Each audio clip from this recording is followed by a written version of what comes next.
Nicole Brooks is a lawyer at a big law firm, and she's incredibly good at her job. Her coworker and close friend Kyle has even heard a rumor. Apparently, their boss, Glenn, is thinking about making Nicole a partner at the firm. Meanwhile, Nicole's older sister, Angela, works at an advertising company. We're just going to cover all of Rudy's movies. Today, Angela welcomes the new strategist for their department. He's handsome and smart, and his name is Michael Langdon. Michael says he left his last company to go to Stanford for his MBA. Michael can come get my MBA, my big ass.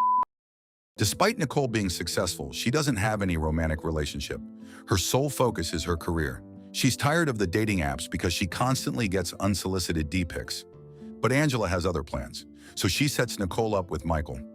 Angela thinks Michael is great, but her husband, Rick, thinks Michael is rude for not tipping the bartender, even though he is loaded enough to own a Rolex.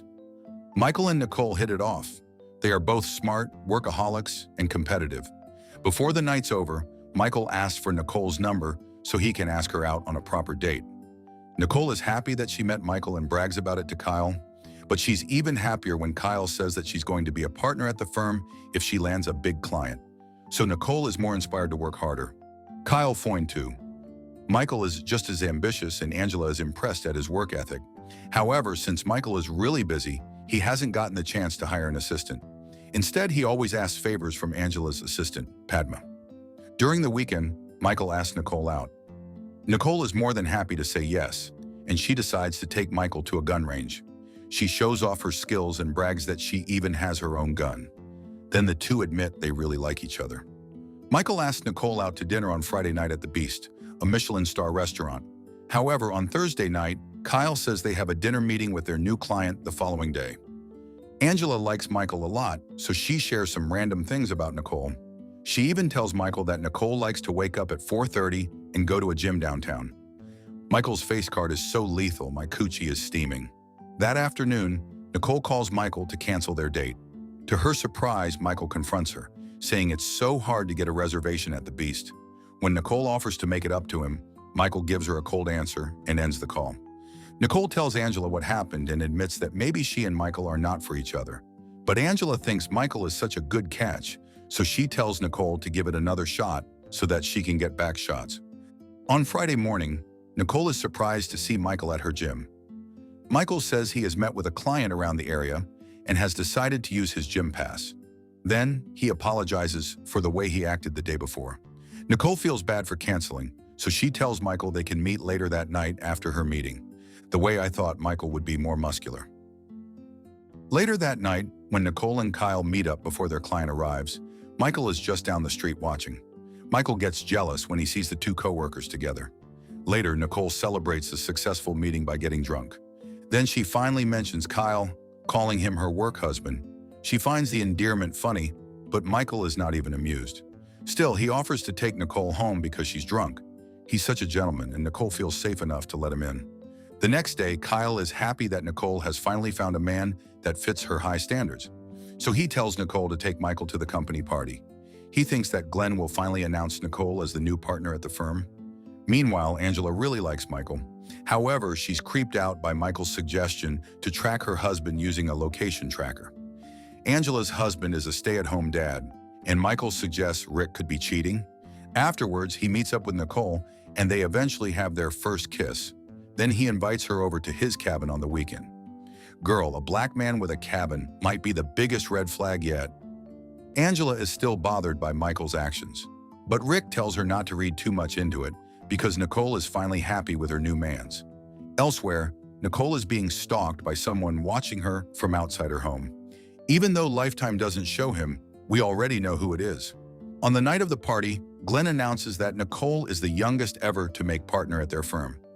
Michael is so focused on Nicole and Kyle that he barely pays attention to Nicole's coworker, Lisa. Lisa mentions that Michael looks like someone she knows, but she's sure they can't be the same person. Nicole finally introduces Kyle to Michael. Unfortunately, Michael says he's not feeling well. Even though it's a party for her, Nicole decides to leave with her boyfriend. At work, when Kyle finds out that Michael's sickness was a false alarm, he gets a little worried for Nicole. Girl, you and Kyle make a better couple at this point. Michael is so jealous of Kyle that he starts asking Angela about him. Angela says that Kyle is happily married and that he's a good friend to Nicole. One night, Nicole gives Michael a key to her house. Then she tells him she can't come to his cabin on the weekend because she has an upcoming trial she needs to prepare for. When Nicole mentions that she's working with Kyle, Michael is so over it. The next day, Nicole realizes she has never seen Michael's place before. That man is so homeless, I just know it. Then Nicole realizes she can't juggle a relationship and work at the same time now that she's a partner at the firm. So she thinks of breaking up with Michael. What the hell did you give him the key for then? To avoid the awkwardness, Angela says she'll have Michael be moved to a different department. And I was enjoying the view. What an awkward thing to say about your sister's man. That night, Nicole breaks up with Michael. He suspects that it's because of Kyle, but Nicole says Kyle is like a brother to her, and so Michael just hangs up on her. The next day, Angela asks her boss, Ben, to move Michael to a different department due to personal reasons. Because Ben is so busy, he doesn't even remember which one is Michael. At Kyle's house, Michael has started to stalk Kyle and his wife. Then Angela tells Padma that Michael will be transferred. Padma reveals that until now, Michael still doesn't have an assistant, and they don't even have his telephone number. At an auto shop, Michael leaves his car for an oil change. Then he loans a car using a fake license with a different name. Meanwhile, Kyle's been preparing for the trial that will take place the next day. Unfortunately, that night, he gets run over by a car. No, not the white eye candy. Because of Kyle's accident, the trial's been moved to the following day. Everyone suspects it has something to do with the case. Unfortunately, they don't know who hit Kyle because the security camera was tampered with. Just then, Michael shows up at the hospital with flowers for Nicole because he heard about Kyle. How did you even hear about that? And I bet you still won't change the locks. Michael promises to make it up to her, but Nicole finds it inappropriate that Michael is trying to win her back when Kyle has just gotten into an accident. So she gets angry and tells him to leave. When Nicole calls Angela to share the creepy encounter, Michael overhears the conversation. Glenn gives the go signal for Beth and Nicole to take over the case, and he's confident that Nicole will do a good job. Angela talks to Michael and says she's sad about what happened between him and Nicole. Then she tells him that Nicole is not the one for him because she's dedicated to her work. After working the whole day, Nicole takes the trial brief home. She has to be prepared for the trial next morning. She's unaware that Michael is waiting outside her house.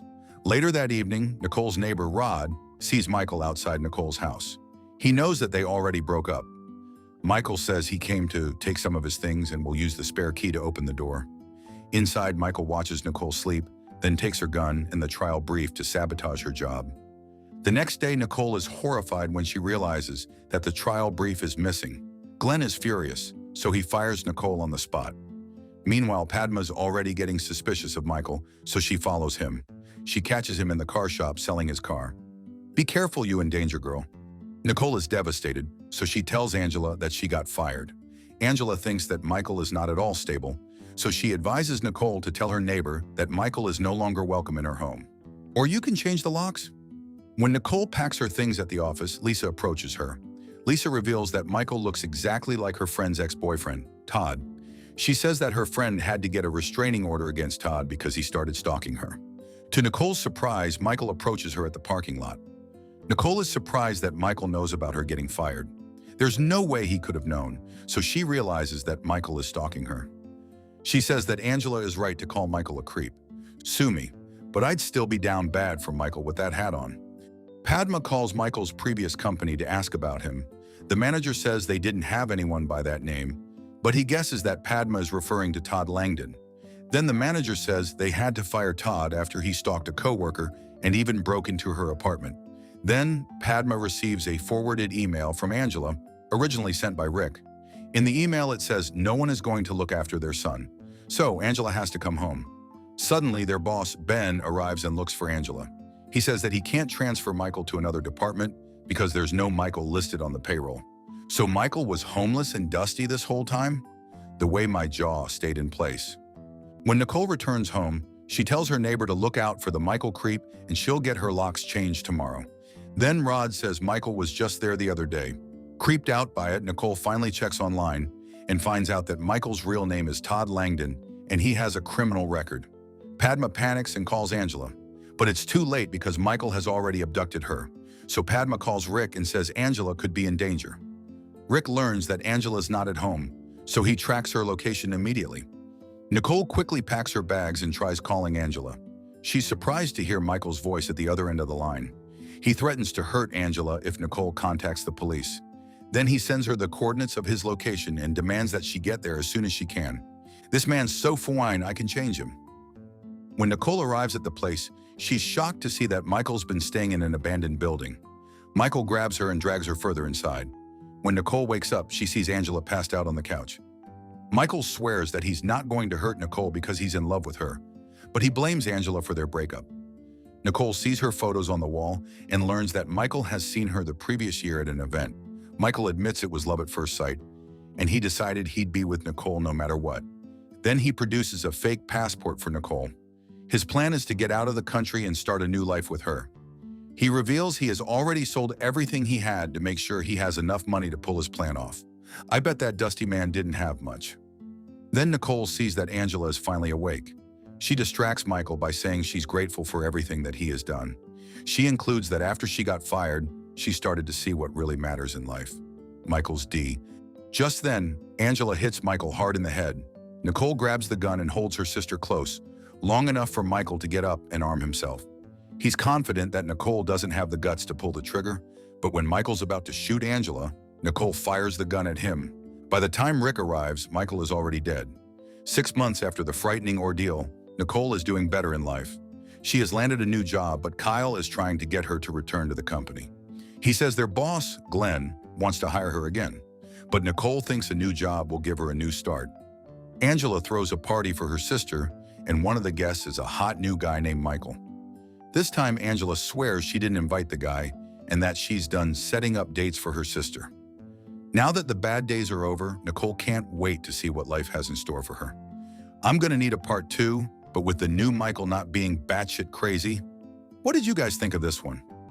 If you like this video, make sure you subscribe and turn on notifications because YouTube isn't recommending my videos. So if you like to watch more foolishness, you can click here or here.